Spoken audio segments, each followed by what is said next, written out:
आमचे ज्येष्ठ मित्र मार्गदर्शक संजय मंगो, आशुतोष शिर्के, माझे मित्र असीम सरोदे, प्रमोद शिंदे, निसार शेख, समोर आहेत तिस्ता सेटलवाड मॅडम, सीतारामजी शेलार, घनश्याम देटके, विनायक पाटील, डॉक्टर आशिष भोसले आणि कांदिवली येथील बंधू आणि भगिनींना. दोनदा उल्लेख झाला की ही 75वी सभा आहे. एक वर्षात त्या 75 सभा झाल्या. तुम्ही सगळ्यांनी भरभरून प्रतिसाद दिला. या सभांमध्ये काही जर चुकलं असेल बोलण्यात तर ती आमची चूक आहे. आणि या सभांमधलं जर तुम्हाला काही बरोबर वाटलं असेल तर ते गांधी, नेहरू, पटेल, बाबासाहेब आंबेडकर, मौलाना आझाद यांचं श्रेय एवढं सांगून पुढे जातो. या देशात 14 साली एक सत्ता परिवर्तन झालं. लोकांच्या आशा असे म्हणाला तसं खूप पल्लवित झाल्या. पण वाट्याला काय आलं तर धार्मिक आधारावर द्वेष पसरवणे, जाती जातींमध्ये भांडणं लावणे, खोटा राष्ट्रवाद आपल्याला सांगणे, नकली राष्ट्रवाद तो आपल्याला सांगणे, आपल्या माथी मारणे, महागाई आणि भ्रष्टाचार, दररोजचं खोटं बोलणं आणि बेरोजगारी हे सगळं आपल्या नशिबात आलं. 10 वर्ष हा खेळ चालला. 14ला हे जिंकले ते विकासाच्या नावावर जिंकले होते, अच्छे दिन वगैरे वगैरे. 2019ला हे पडणार होते, पण त्याच वेळेत पुलवामा घडवण्यात आलं. आणि पुलवामा घडवण्यात आलं हे म्हणताना हे माझं वाक्य नसून यांच्याच पक्षाचे राज्यपाल राहिलेले सत्यपाल मलिक यांनी तो मुद्दा चव्हाट्यावर आणला की कदाचित आमच्या सैनिकांना जर विमानं मिळाली असती तर ते सैनिक मारले गेले नसते, हे त्या राज्यपालांनी सांगितलं. तिथे यांचा राष्ट्रवाद, नकली राष्ट्रवाद उघडा पडला. मी पण एका गांधीवादी माणसाच्या पोटी जन्माला आलो. माझे वडील मरेपर्यंत काँग्रेसचे कार्यकर्ते होते. आमच्याकडे राष्ट्रवाद यांच्यापेक्षा आधी आला, पण त्या राष्ट्रवादाची मस्ती, त्या राष्ट्रवादाचा माज काँग्रेसने कधी केला नाही, लक्षात घ्या. हे आपल्याला राष्ट्रवाद शिकवायला लागले.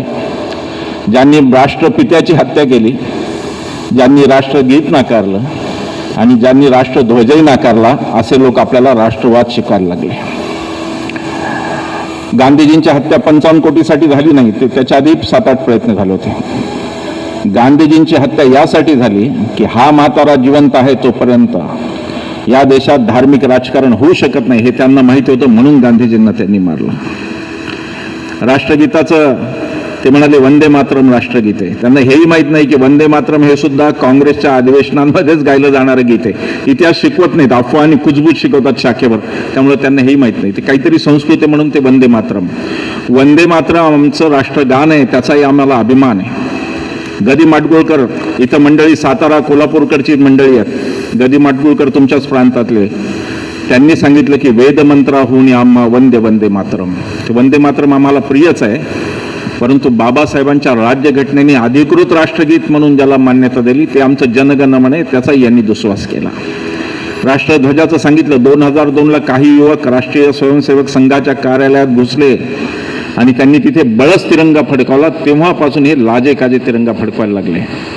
15 ऑगस्ट 47ला पहिल्यांदा या देशात तिरंगा फडकणार होता आणि 14 ऑगस्टला यांच्या मुखपत्रात, ऑर्गनायझर नावाच्या संघाच्या मुखपत्रात असं छापून आलं की आम्ही हा तिरंगा मानत नाही, कारण 3 हा आकडा अशुभ मानतो हिंदू धर्म, आणि म्हणून आम्ही तिरंगा मानत नाही.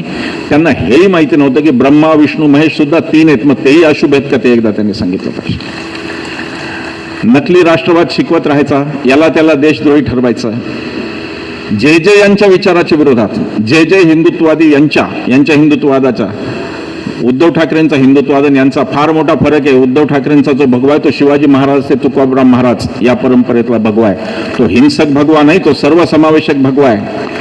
तो वारकरी संप्रदायाचा भगवा. इथे अनेक वारकरी असणार, कारण तुम्ही सगळी सातारा कोल्हापूर स्वराज्यातली माणसं आहेत. इथे खरं सगळी शिवाजी महाराजांच्या स्वराज्यातली माणसं आहेत, वारकरी संप्रदायाची माणसं आहेत. मीही गावात वाढलो, माझी पण सकाळ हरिपाठ ऐकून सुरू व्हायची. आजही तुमच्याच भागातले मूळचे, नंतर ते नवी मुंबईला राहायला गेले, पण बाबा महाराज सातारकरांचा हरिपाठ यांनीच माझा आजही दिवस सुरू होतो. आणि म्हणून मी यांना सांगतो की भारतीय जनता पक्षाच्या बऱ्याच नेत्यांपेक्षा मी चांगला हिंदू आहे, कारण मी वेद आणि उपनिषद वाचलेला हिंदू आहे. पण आपलं हे हिंदू असणं त्यांना मान्य नाही आहे. आणि राष्ट्रीय स्वयंसेवक संघ हा मूळ हिंदूंची संस्कृती सतत बिघडवणारी ही संघटना आहे. यांना मूळ हिंदू ठेवायचे नसून यांना फक्त संघी हिंदू करायचे आहेत, जे संघी हिंदू आध्यात्मिक नसून फक्त राजकीय आहेत. आणि संघाचा सगळा उद्देश हा भारतीय जनता पक्षाला सत्तेत आणणं, यापेक्षा संघाला दुसरा कोणता उद्देश नाही. ते हिंदू त्यांना आपल्यात करायचे आणि म्हणजे यांना आपण परवडत नाही. यांना ज्ञानोबा ते तुकोबा परंपरा परवडत नाही. म्हणून गेले काही दिवस तुम्ही पाहत असाल तर उत्तर प्रदेशातले बाबा आणि बुवा आणून इथलं वातावरण बिघडवलं जात आहे. भारतीय त्यांना महाराष्ट्राच्या राजकारणाचं उत्तर प्रदेशीकरण करायचं आहे. हे म्हणताना उत्तर प्रदेशबद्दल माझ्या मनात कोणताही आकस नाही. भारतातली सगळे राज्य आपली राज्य आहेत. उत्तर प्रदेश तर पहिले 2 पंतप्रधान देणारं राज्य आहे. पण तिथे यांनी मंडलला उत्तर म्हणून कमंडलचं राजकारण जे सुरू केलं ते यांना महाराष्ट्रात आणून यांना महाराष्ट्र आपला बिघडवायचा आहे, हा आमचा मुद्दा आहे. आणि म्हणून बाबाबुवा उत्तरेत येत आहेत. ज्ञानेश्वर महाराज यांना परवडत नाहीत, तुकाराम महाराज यांना परवडत नाहीत, कारण ती विद्रोही परंपरा आहे. आणि ज्ञानेश्वर महाराज म्हणतात की वेदू संपन्न होय ठाई परी कृपणाईसा आनंद नाही, जो कानी लागला तिन्ही वर्णाचे. अरे वेद खूप मोठे आहेत तुमचे, पण 3 वर्ण मिळून एकावर अत्याचार करतात, हे त्या वेदांचं स्वरूप आहे, हे ज्ञानेश्वर महाराज म्हणतात. तुकाराम महाराज त्याच्याही पुढे जाऊन म्हणतात की वेदाचा तो अर्थ आमाशीचं ठावा, तुम्ही नका सांगू, आम्हाला माहिती आहे वेदाचा. हा संघर्ष तेव्हापासून चालू आहे. ज्ञानेश्वर महाराजांना त्रास देणारे, तुकोबा रायांच्या गाथा इंद्रायणीत बुडवणारे आजही या देशातल्या हिंदूंना बिघडवण्याच्या सतत प्रयत्नात आहेत. पण इथला हिंदू इतका सजग आहे की तो हे सतत नाकारतोय. आणि हिंदूंचा जो आमचा कॉन्शियस असतो, हिंदूंची जी समज असते ती या मुशीतून घडलेली आहे. त्याच्यामुळे महाराष्ट्रात यांना काही करता येणार नाही. म्हणून यांना हरवणं हा आता महाराष्ट्र धर्म आहे आपला, हे मला तुम्हाला सांगायचं. ज्या प्रकारे महाराष्ट्राचा सतत अपमान केला गेला, कोविडमध्ये गुजरातला ऑक्सिजन महाराष्ट्राने पुरवला, तरी त्या कोविडबद्दल उद्धव ठाकरेंचं सरकार पाडण्याची त्यांचं करामती चालू होत्या. तिकडे गंगेत प्रेत वाहिली उत्तर प्रदेशात, योगींच्या राज्यात गंगेत प्रेत वाहत होती, त्याच्यावरती मात्र काही बोलत नाही. उद्धव ठाकरेंनी आणि राजेश टोपेंनी, आरोग्यमंत्री म्हणून राजेश टोपे आणि मुख्यमंत्री म्हणून उद्धव ठाकरे यांनी हा महाराष्ट्र मायेने सांभाळला. आजचे मुख्यमंत्री एकनाथ शिंदे, आजचे ते हाफकिन स्पेशालिस्ट तानाजी सावंत आरोग्यमंत्री, ते जर का सत्तेवर असते कोविड असताना तर ही सभाच झाली नसती, कारण श्रोते जिवंत राहिले नसते आणि वक्तेही जिवंत राहिले नसते, अशी परिस्थिती. पण टीका ती महाराष्ट्रावर करायची, उद्धव ठाकरेंवर टीका करायची अशी. आणि जो स्वतःच्या विचाराचा नाही त्याला देशद्रोही ठरवून टाकायचं. मला असीमला तर 100 वेळा ते त्यांचे दिवटे लोक लिहितात, ते ट्रोल भक्तुले म्हणतो आम्ही त्यांना, इटुकले बुद्धीचे पिटुकले भक्तुले असं म्हणतो आम्ही त्यांना. ते छोटे छोटे असतात ना, सरदार पटेल आणि बोसांवर अन्याय झाला. अरे गाडवा, तू आधी मुरली मनोहर जोशी अडवाणींवरचा अन्याय बोल ना, तू बाकी कुठं पोहोचलं तिथपर्यंत. सरदार पटेल तुझ्या ते बुद्धीच्या बाहेरचे. आम्हाला 10 वेळा पाकिस्तानला जा म्हणतात. आम्ही म्हणलं का जाईन पाकिस्तानला? माझ्या बापाने या स्वातंत्र्यासाठी रक्त सांडलंय, मी हा देश माझ्या बापाचा आहे, तुझ्या बापाचा नाही. जायचं तर तू जा, पाकिस्तानला मी नाही जाणार, हे आम्ही यांना सांगतो. सततचा तो राष्ट्रवाद आणि सतत भंपकपणा करून इतरांना देशद्रोही ठरवायचा. मी काही आता इथे 30 तास सेटलवाट बसलेले आहेत, माझी त्यांची ओळख नव्हती, परवाच्या दिवशी माझी ओळख झाली. आम्ही भेटलो नव्हतो प्रत्यक्ष कधी, पण मला त्यांचा इतिहास माहिती आहे. त्यांचे जे पंजोबा होते, सर चिमनलाल सेटलवाड असं त्यांचं नाव होतं. सर ही पदवी इंग्रजांनी दिली होती त्यांना. ही माणसं फार वेगळी होती. ही सगळी आपल्या देशाच्या स्वातंत्र्यासाठी इथं आली. गांधी बॅरिस्टर होते, नेहरू बॅरिस्टर होते, पटेल बॅरिस्टर होते. बाबासाहेबांच्या तर पदव्याच मोजता येत नाहीत, इतक्या पदव्या आहेत. सुभाषबाबू ICS होते आणि या सगळ्यांच्या पदव्या खऱ्या होत्या. तरी ते भारतात आले आणि इथल्या स्वातंत्र्यासाठी लढले. बाबासाहेबांनी जर इंग्लंडमध्ये वकिली केली असती तर धोधो पैसा कमावला असता, काही गरज नव्हती. पण ते इथल्या जनतेसाठी आले की मला माझ्या जनतेचं स्वातंत्र्य पाहिजे, म्हणून ते आले. यांचे जे पंजोबा होते सर चिमनलाल सेटलवाड, बाबासाहेबांनी जी पहिली संघटना काढली दलित प्रश्नावरती काम करण्यासाठी, दलितांच्या उद्धारासाठी जी पहिली संघटना काढली, त्या संघटनेचं नाव होतं बहिष्कृत हितकारिणी सभा. आणि त्या सभेचं पहिलं अधिवेशन दामोदर हॉल परळला झालं. त्याचे अध्यक्ष यांचे पंजोबा होते सर चिमनलाल सेटलवाड. त्यांना ते देशद्रोही म्हणतात. हे कोणाकोणाला देशद्रोही म्हणतात? हिंदूंना म्हणतात, मुसलमानांना म्हणतात, सगळ्यांनाच म्हणतात. त्यात मुसलमान असला तर यांचा जोर जास्त वाढतो. शाहरुख खानला त्यांनी मध्ये खान म्हणून ट्रोल केलं होतं, प्रसिद्ध अभिनेता शाहरुख खान. त्यांना हा शाहरुख खानचा इतिहास माहीत नाही की शाहरुख खानचे आजोबा, त्यांचं नाव होतं शाहनवाज खान. हे आझाद हिंद सेनेमध्ये सुभाषबाबूंच्या जनरल पदावर काम करत होते, मोठे ऑफिसर होते आझाद हिंद सेनेत. आणि कोहिमा इथं इंग्रजांशी लढताना त्यांना वीरगती प्राप्त झाली. ते त्या लढाईत मारले गेले. ते शाहरुख खानचे आजोबा होते. तुमच्या मुंबईचे दुसरे जावेद अख्तर, जगभरात गाजलेलं नाव, गीतकार, संगीतकार, काय जावेद अख्तरांचं काय सांगायचं. त्या जावेद अख्तरांना हे ट्रोलिंग करतात, देशद्रोही म्हणतात. त्या जावेद अख्तरांचे काका अंदमानमध्ये सावरकरांच्या बरोबरच काळ्या पाण्याची शिक्षा भोगत होते. ते जावेद अख्तरांचे काका होते. हे यांना माहिती नसतं. हमीद अन्सारींवर मध्ये भारतीय जनता पक्षाचा एक अत्यंत आचरट नेता आहे, राम माधव नावाचा. सध्या त्याचं तोंड बंद ठेवलंय, पण आधी तो फार पोपटासारखा बोलायचा. तर राम माधव यांनी आरोप केला होता. हमीद अन्सारी उपराष्ट्रपती होते आणि हमीद अन्सारींवर राम माधवांनी आरोप केला की हे मुस्लिम असल्यामुळे राष्ट्रगीत म्हणत नाहीत. वस्तुतः घडलेलं असं होतं की राष्ट्रगीताची धून जेव्हा वाजते तेव्हा राष्ट्रगीत म्हणणं अपेक्षित नाही, तेव्हा सगळ्यांनी उभं राहणं अपेक्षित. हा संकेत आहे, हा प्रोटोकॉल तो ते पाळत होते. पण तेवढाच व्हिडिओ करून की हे बघा कसे राष्ट्रगीत म्हणत नाहीत कारण हे मुस्लिम आहेत असं या राम माधवांनी पसरवलं. त्या हमीद अन्सारींचे काका ब्रिगेडियर उस्मान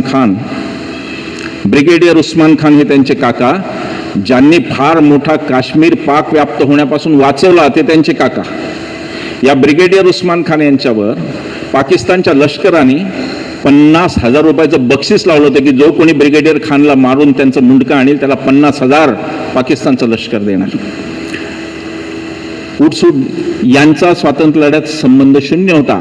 परवा एक व्हॉट्सअपवर मी जोक वाचला की पेट्रोल पंपावर एक माणूस पेट्रोल भरायला जातो, तर तिथला पोरगा म्हणतो, हो साहेब ते संघाचं योगदान पाहून घ्या. तो म्हणतो म्हणजे काय? म्हणला म्हणजे झिरो पहा, दुसरं काय पहा, झिरो पाहून घ्या.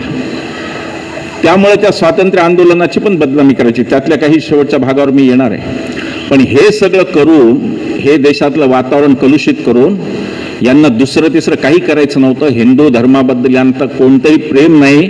यांना जर प्रेम आहे तर फक्त अडाणीबद्दल आहे आणि अडाणी श्रीमंत व्हावा एवढंच त्यांची सगळी कळकळ आहे. हिंदूंना वाटत असेल की हे आमच्या हिंदूंच्या हितात आहे, तर हिंदूंचं नाही, फक्त अदानीचं हित ते पाहतात. अयोध्येला राम मंदिराच्या शेजारी अदानीला जागा दिली, जी पाणथळ जागा होती, जी पर्यावरणदृष्ट्या संवेदनशील जागा होती, ती जागा सुद्धा यांनी अदानींना दिली. म्हणून यांना अयोध्या विकसित होऊन पाहिजे, त्याचं कारण यांना अदानीचा विकास पाहिजे. काय घडलं आता माथाडी कामगार, मला फार छान वाटलं की त्या काळात यशवंतराव चव्हाणांनी ही जमीन दिली. किती समाजाच्या शेवटच्या घटकाचा विचार करणारे राज्यकर्ते होते की माथाडी कामगारांच्यासाठी त्यांनी कुठं राहायचं म्हणून त्यांच्यासाठी ही जागा. आणि मला आनंद वाटला की 2100 फ्लॅटमध्ये सगळे संसार फुलले आणि आज तुमची मुलं परदेशात पण जात आहेत. याच्यापेक्षा वेगळी प्रगती काय असू शकते? देशाची खरी प्रगती ही असते. पुढची पिढी अजून समृद्ध होणं, पुढची पिढी विचारांनी समृद्ध होणं, आचारांनी समृद्ध होणं, ही पिढी असते. तो यशवंतराव चव्हाणांनी तो महाराष्ट्र घडवला. यांनी यशवंतराव चव्हाणांची संस्कृती कुठे नेऊन ठेवली पहा. लाज वाटायला पाहिजे की महाराष्ट्रात उघडपणे चर्चा होते की 50 खोके एकदम ओके. ही महाराष्ट्राच्या राजकारणात चर्चा होते. जिथे यशवंतराव चव्हाण, शंकरराव चव्हाणांसारखी माणसं, वसंतदादा पाटलांसारखी माणसं होती, बॅरिस्टर अंतुले होते, बाबासाहेब भोसले होते, किती नावं घ्यायची, एक विद्वत्ता असलेली माणसं होती. ती त्या महाराष्ट्राची अधोगती काय झाली हे बघा. ही महाराष्ट्राची फक्त अधोगती नाही, ही देशाची अधोगती आहे. आपल्याला एक मॉडेल दाखवून 14ला भ्रमित केलं होतं. गुजरात मॉडेल हे त्याचं नाव. असं कोणतंही मॉडेल कुठेही जगात उपलब्ध नव्हतं. ते पूर्ण खोटं होतं. या गुजरात मॉडेलमध्ये, या गुजरातचे 25 वर्ष मोदींच्या अखत्यारीत आत्ता गुजरात आहे. 15 वर्ष ते मुख्यमंत्री होते, 10 वर्ष ते पंतप्रधान आहेत आणि तिथे 25 वर्ष भारतीय जनता पक्षाचं सरकार आहे.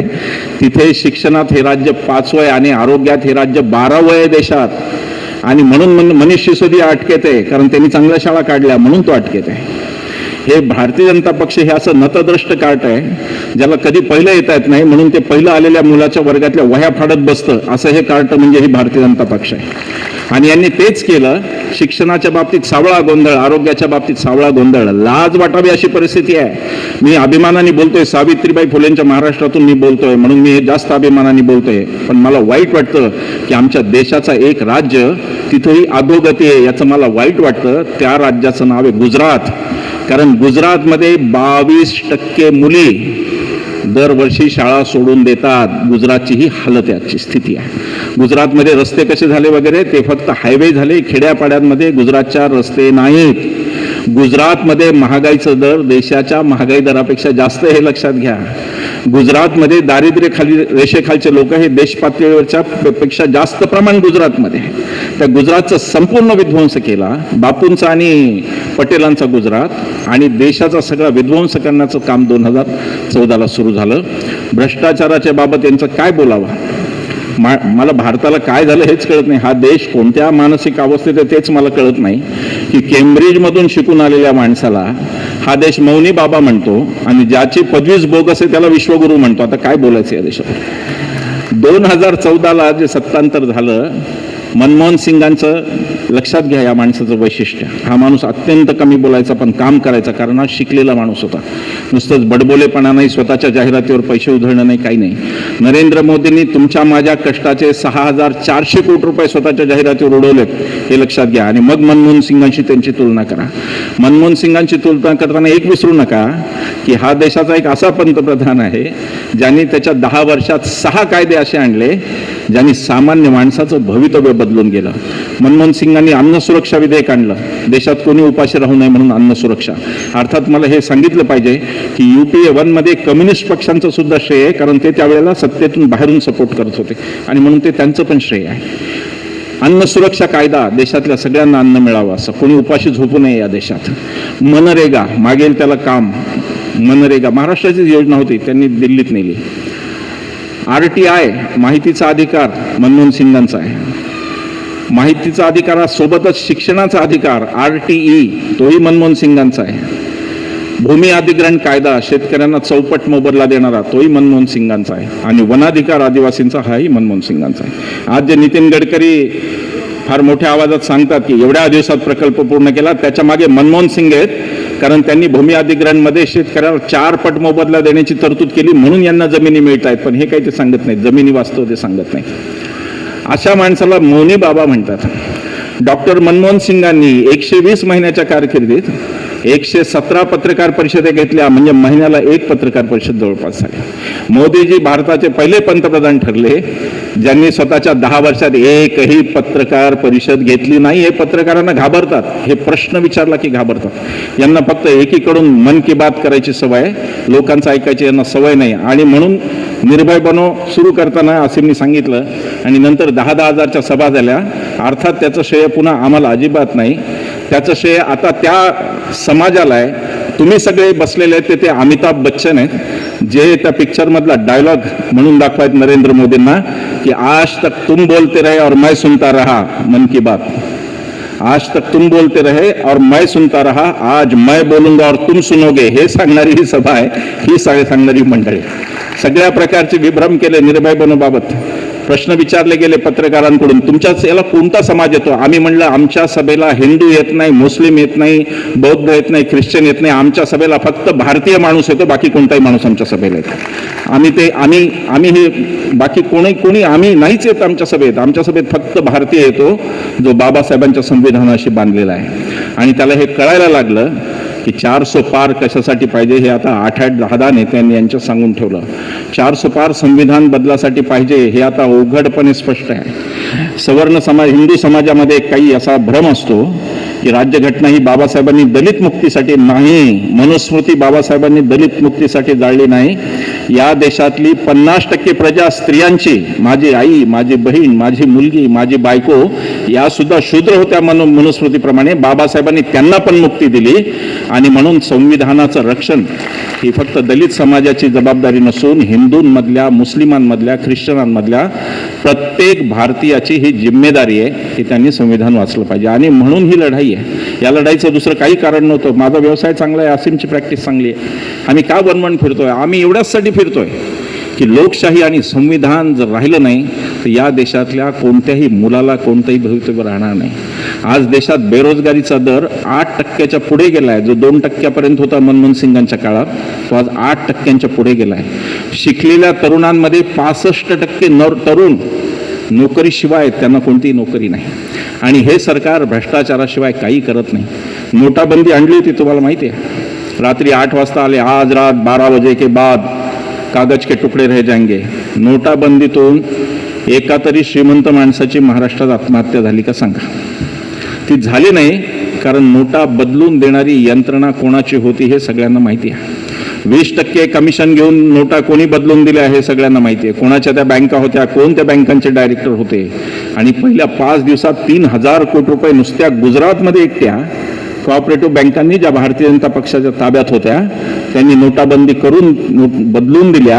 आणि गरीब माणूस, ज्याचा हातावर पोट आहे असा माणूस, मध्यमवर्गीय माणूस, हा मात्र लाईनमध्ये उभा राहून मेला. त्यालाही त्यांनी देशहिताचं लावलं की देश लाईनमध्ये उभं राहणं कसं देशहित आहे. स्वतःच्या आईलाही उभं केलं. मी माझ्या आईला उभं नसतं केलं, मी गेलो असतो. आईला कशाला कष्ट द्यायचे. हिंदू धर्मातल्या प्रत्येक पुत्राचं पवित्र कर्तव्य आहे माता पित्याची सेवा. माता पित्याला पाठवायचं का रांगेत? मी नसतं केलं. ती नोटबंदी, त्यानंतर PM केअर फंड, ज्याच्यात 3,000 कोटी रुपये आपल्या सार्वजनिक कंपन्यांनी, ज्या तुम्हाला आणि मला पेट्रोल महाग विकतात, वाटेल त्या भावात विकतात, तिकडे क्रूड ऑइलचे रेट कमी झाले तरी पेट्रोलचे दर वाढवत राहतात, त्या कंपन्यांनी 3,000 कोटी रुपये नरेंद्र मोदींच्या घशात टाकले PM केअर फंड नावाच्या योजनेत. जो फंड सरकारी आहे का नाही हे कोणाला माहिती नाही, जो फंड माहिती अधिकारात येत नाही. इलेक्ट्रॉल बॉन्डचं सगळं गुऱ्हाळ भरपूर झालं. इलेक्ट्रॉल बॉन्डवर चर्चा झाली. फक्त एक गोष्ट सांगतो आणि पुढे जातो. द क्विंट नावाचं एक नियतकालिक आहे, त्यात एक स्टोरी आली काही दिवसापूर्वी, एक 15 दिवस झाले असेल, 20 दिवस झाले असेल. त्यात एक स्टोरी आली. स्टोरी अशी आली की गुजरातमध्ये एक दलित कुटुंब होतं, ज्याची जमीन त्या भूमी अधिग्रहण कायद्याअंतर्गत हायवेमध्ये गेली, हायवेच्या कामासाठी जमीन गेली. आणि या कुटुंबाला 12 कोटी रुपये मोबदला मिळाला जमिनीचा. हा मोबदला त्यांच्या खात्यात जमा झाल्या वेल्सपन नावाची जी कंपनी, जी अदानीशी संबंधित आहे, तिचा एक अधिकारी तिथे पोहोचला आणि त्यांनी त्यांना खोटं सांगितलं की तुम्हाला आता हे पैसे इलेक्ट्रोरल बॉन्डमध्ये गुंतवावे लागतील. त्या कुटुंबाने 12 कोटीचे बॉन्ड घेतले. त्यांना काही माहिती नव्हतं. 12 कोटीचे बॉन्ड घेतले. त्यातले 11 कोटीचे बॉन्ड ह्या भ्रष्टाचारी जनता पार्टीला आणि 1 कोटीचे बॉन्ड ह्या मिंदे सेनेला गेलेले आहेत. यांना कोणाचा पैसाच पुरत नाही, इतक्यांचा भ्रष्टाचार पुढे गेला. मोदी सांगत होते, ना खाऊंगा ना खाने दूंगा. त्याच्या पुढचं एक वाक्य होतं, ना खाऊंगा ना खाने दूंगा, खाने वाले हर एक को भाजपा में लाऊंगा. निवडून घेतले सगळे तिकडे. अजितदादांवर यांनीच आरोप केला 70,000 करोड का घोटाळा, आणि अजितदादा उपमुख्यमंत्री झालेले दिसले. लोक म्हणले काय बक्षीस आहे, 70,000 कोटीला जर उपमुख्यमंत्री पद मिळतं तर अजितदादांनी 1,40,000 कोटी खायचे असते, CMच झाले असते डायरेक्ट, असंही लोक म्हणायला. ज्या पद्धतीने माणसं फोडली गेली. शिंदे सुद्धा जेव्हा त्यांची चौकशी सुरुवात केली ईडीनी, कुठली समृद्धी महामार्गाची, त्यावेळेला शिंदेनी ते केलं. काल सुप्रीम कोर्टाचं मी अभिनंदन करतो. काल सुप्रीम कोर्टने ऐतिहासिक निर्णय दिला आणि ह्या ईडीची जी घाणेरडी नखं होती, फक्त विरोधी पक्षाला टोचणारी, ती नखच कापून टाकली सुप्रीम कोर्टने. मी सुप्रीम कोर्टचं अभिनंदन करतो. या ईडीने धुडकूस घातला. ह्या ईडीचं नाव कोणाला माहिती नव्हतं 14 सालच्या आधी, पण आता या ईडीने धुडकूस घातलेला आहे. 2 गोष्टी, फक्त 2 केस सांगतो ईडीच्या. पहिली सांगतो अनिल देशमुखांची. आम्ही ती सगळ्या सभांमध्ये सांगतो. अनिल देशमुखांची केस काय होती? 100 कोटी रुपयाचा दावा लावला होता की यांनी 100 कोटी रुपयाचा अपहार केला, खंडणी गोळा केली. कोर्ट जेव्हा म्हणलं की 100 कोटी वगैरे फॅन्सी फिगर आहे, तुम्ही खरा आकडा सांगा. यांनी किती खरा आकडा द्यावा? 100 कोटीचा तुम्ही दावा लावता आणि खरा आकडा दिला 1.71 कोटी. कोर्ट म्हणलं चला तेही ठीक आहे, 1 रुपयाचा पण भ्रष्टाचार, याचा एक तरी पुरावा द्या. यांना त्याचा एकही पुरावा देता आला नाही. या देशातली सर्वोच्च संस्था, तपास संस्था ईडी, तिने निर्लज्जपणे कोर्टात अफिडेव्हिटवर सांगितलं, शपथपत्रावर सांगितलं की आमच्याकडे याचा एकही पुरावा नाही. आम्ही हे आरोपपत्र सांगोवांगी, म्हणजे हिअर असे असा शब्द आहे त्या अफिडेव्हिटमध्ये, आम्ही हे सांगोवांगी केलेलं प्रकरण आहे. पण त्यांना त्रास झाला. देशमुखांना कुठे ठेवलं माहिती आहे? अनिल देशमुखांना अजमल कसाबच्या कोठडीत ठेवलं. ते काही दहशतवादी नव्हते, पण त्यांना त्या कोठडीत ठेवलं. असे हायमास दिवे रात्रभर लावून ठेवायचे, त्यांना झोप येऊ नये म्हणून. त्यांनी आम्हाला स्वतः सांगितलं पुण्यातून. हायमास दिवे लावून ठेवायचे, न झोप येऊ नये. ब्लड प्रेशरचा पेशंट झोपायचं नाही, शुगरचा पेशंट झोपायचं नाही, बातम्या मिळू द्यायच्या नाही, काहीच मिळू द्यायचं नाही. मानवी अधिकाराचं हनन, जे की साध्या कैद्याला सुद्धा मानवी अधिकार मिळतात, ते अधिकार पण यांनी काढून दिले. दुसरा संजय राऊतांचा मॅटर. संजय राऊतांनी स्वतःच्या भावाकडून 50 लाख रुपये चेक न्यूजने घेतले होते आणि हे चेक न्यूजने घेतलेले पैसे त्यांच्या राज्यसभेच्या 3 उमेदवारीच्या वेळेला डिस्क्लोज झालेले आहेत. हे त्यांनी दाखवलेले निवडणूक आयोगाला की हे माझ्या भावाकडून घेतले. त्यानंतर ते पैसे त्यांनी भावाला चेकनीच परत पण दिलेले आहेत, पण त्यांच्यावर ईडी लागली. संजय राऊतांना सोडताना हायकोर्टने म्हणलं आपण डोळे उघडे ठेवून बघण्याची गरज आहे या सगळ्या गोष्टींकडे. हायकोर्टने म्हणलं की यांना अटक का झाली हेच आम्हाला कळलेलं नाही, त्या गुन्ह्यात कुठंच नाहीत, पण त्यांनाही 3 महिने अटक झाली. ही ईडी इतकी मस्तवाल झाली की या ईडीने तामिळनाडूतल्या एका शेतकऱ्याच्या घरी धाड टाकली. त्या शेतकऱ्याच्या खात्यात 450 रुपये फक्त होते, पण त्याचं आणि कोणत्या तरी त्या स्थानिक टेनपाट भारतीय जनता पक्षाच्या नेत्याचं काहीतरी भांडण झालं. या नेत्याने डायरेक्ट ईडी तिकडे पाठवले. ईडी असो की निवडणूक आयोग असो, इथे कदाचित निवडणूक आयोगाचा कॅमेरा आहे का नाही मला माहित नाही, ते लावतात सगळीकडे. लावला असेल तर निवडणूक आयोगाच्या कॅमेऱ्यात डोळे टाकून मी म्हणणार की निवडणूक आयोगाने एकदा विचार करावा की तुम्ही नोकर कोणाचे, भारतीय जनतेचे का मोदी शहाचे, याचा विचार करावा. तुम्ही जर या भारतीय लोकांचा आमचा पगार घेता, आमच्या करातून तुमचा पगार होतो, तर तुम्ही नोकर 2 व्यक्तींचे असू शकत नाही. तुम्ही भारतीय जनतेचे आणि राज्यघटनेचे तुम्ही नोकर आहात, तुम्ही कोणा व्यक्तीचे नोकर नाही. मग असं असताना अनेक विद्वेषपूर्ण गोष्टी पंतप्रधान बोलतात, तुम्ही कारवाई का करत नाही? या देशाचे पंतप्रधान म्हणतात की बजरंगबलीचं नाव घ्या आणि मतदान यंत्राचं बटन दाबा. अशाच कारणांसाठी बाळासाहेब ठाकरे यांना, तेव्हा निवडणूक आयोग जिवंत होता आणि म्हणून बाळासाहेब ठाकरे यांना 6 वर्ष मत द्यायची सुद्धा बंदी झाली होती, तेव्हा तो निवडणूक आयोग जिवंत होता. आम्ही त्यांच्या कॅमेऱ्यात डोळे टाकून विचारतो की एकदा विचार करा की तुमची प्रतिबद्धता कोणाशी आहे, तुमची कमिटमेंट ही भारतीय जनतेशी आहे का तुमची कमिटमेंट 2 व्यक्तीची आहे, तुम्ही करा. ईडीची जी कथा तीच निवडणूक आयोगाची, तीच सीबीआयची, तीच अनेक संस्थांची. या संस्था आपलेच पैसे घेऊन आपल्यावरच हात उगारायला लागल्या. आणि दुसरीकडे अर्थकारण हे पूर्णतः वेगळ्या वळणावर गेलं.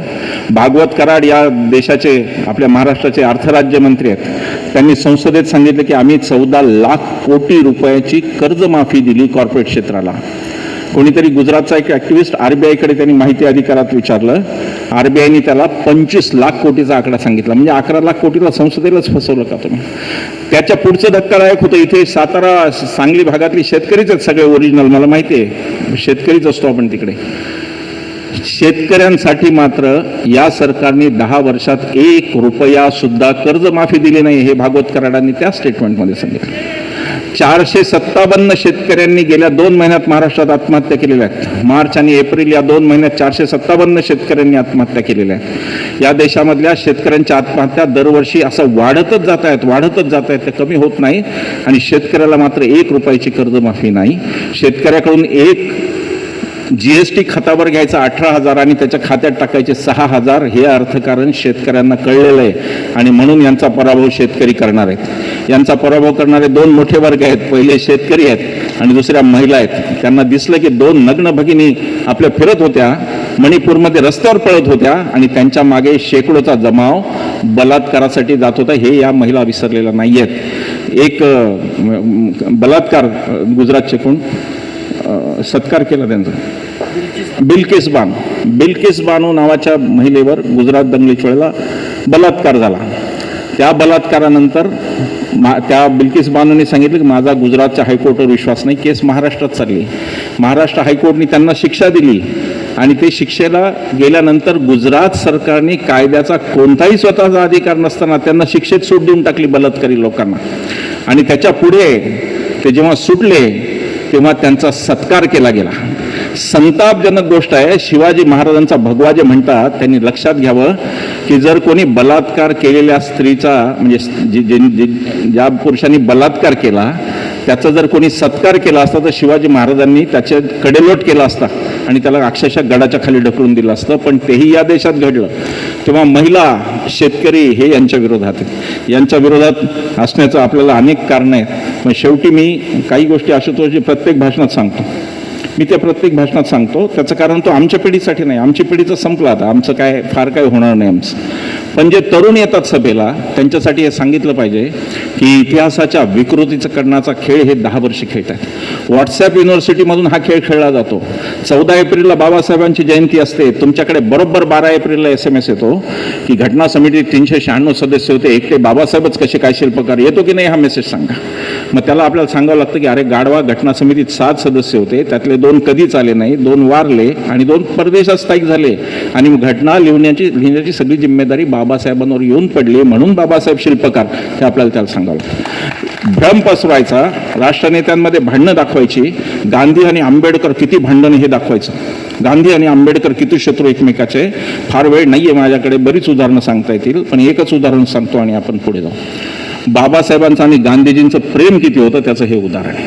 आपल्याला सगळ्यांना माहिती आहे की गांधीजींनी असं जाहीर केलं होतं, यापुढे मी त्याच लग्नाला जाईल ज्याच्यात वधू किंवा वर यापैकी एक अस्पृश्य, म्हणजे त्या काळचा अस्पृश्य. आता बाबासाहेबांच्या सौजन्याने अस्पृश्यता संपली आपली, पण जो कोणी एक अस्पृश्य असेल तरच मी जाईल, असं गांधीजींनी सांगितलं होतं. बाबासाहेबांचं दुसरं लग्न झालं तेव्हा गांधीजींची हत्या झालेली होती आणि प्यारेलालजींनी हा प्रसंग लिहिला. ते अनेक वर्ष गांधीजींचे सचिव राहिले. त्यांनी हा प्रसंग लिहिला. प्यारेलालजींनी लिहिलं की बाबासाहेब लग्न करून माईसाहेबांना घेऊन कारमधून येत होते, त्यांना मी दिसलो रस्त्यात आणि अचानक गाडी थांबली आणि बाबासाहेबांनी मला मिठीत घेतलं आणि बाबासाहेब रडायला लागले. म्हणाले की का रडताय? तर ते म्हणाले की प्यारेलालजी, जर आज बापू जिवंत असते तर माझ्या या लग्नाला बापू नक्की आले असते, कारण त्यांच्या अटीत बसणारं माझं लग्न होतं. हे ते प्रेम होतं. त्याबद्दल सतत वाईट वाईट बोलायचं, भांडणं लावायची. सरदार पटेल पंतप्रधान झाले असते तर, अरे सरदार पटेलांनी 46 साली काँग्रेसच्या सगळ्या नेत्यांना कार्यकर्त्यांना पत्र लिहिलं होतं आणि सांगितलं होतं की यापुढे कदाचित मी गेल्याचीच बातमी येईल, मी आजारी आहे ही पण बातमी येण्याची फुरसत आता राहिलेली नाही. असा माणूस 47ला स्पर्धेत असतो.